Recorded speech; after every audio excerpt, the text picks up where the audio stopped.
না যাই দেখি কি অবস্থা। কি রাসেল ভাই কি করতেছেন?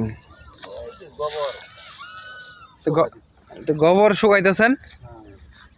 রোদ নাই কিছু নাই, এই ঠান্ডার ভিতরে আপনি গোবর কেমনে শুকাইতেছেন? এই যে গোবর ধরি না শুকাই দিচ্ছি না উল্টা দিতেছি শুকাবো যে রোদে আছে শুকাবো শুকাইলে না দিয়া জাল দিয়ে ভাত পাক করে। তো জাল দিয়ে ভাগ পাক করে তো বুঝলাম, কিন্তু এই ঠান্ডার মধ্যে আপনি গোবর কেমনে, রোদ ছাড়া আপনি গোবর কেমনে শুকাইতেছেন?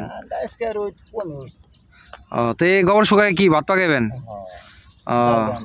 আগুন যায় হাতের মধ্যে না গোবর ভরতেছে। আগে দেখেন নাই আপনি দেশ গ্রামে মাছ আছে গোবর দিয়া আপনি শুকাইয়া ভাত পাক করছে। হ্যাঁ সেই গোবরে আপনার বাড়ি কি এই যে পিছনে এটাই না? ও তো বাড়ি এটা কত দিয়ে করছিলেন? 15-16 লক্ষ টাকা খরচ হয়ে গেছে। 15-16 লাখ টাকা দিয়ে বাড়ি করছেন? আরো বেশি হবো।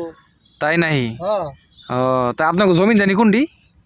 এই সব এনে যা আছে সব ওই দিগন্ত পর্যন্ত যা আছে সব। আচ্ছা আচ্ছা, দিগন্ত পর্যন্ত সব আঙ্গুরি না আমারই। তো ওই দিন যে কইলেন যে জায়গা বলে মাদাত করে নিয়ে যে চৌরাস্তা বলে বাজারে বেচবেন, তো বেচা হয়েছিল কিছু? না বেচা হয় নাই, বেচা হয় নাই। ও তাই না? তো ঠিক আছে, সমস্যা নাই, তো উল্টান আর কি। কামও নাই। তো এটি কি মানে গরুর গোবর খেলে কুড়াই এনেছেন নাকি আপনাকে নিজে করে গরু? গরু 500-600 গরু। 500-600 গরু? আর বেশি হবো। আরো বেশি? আরো বেশি। আচ্ছা, তাহলে এই গরু রাখেন কই?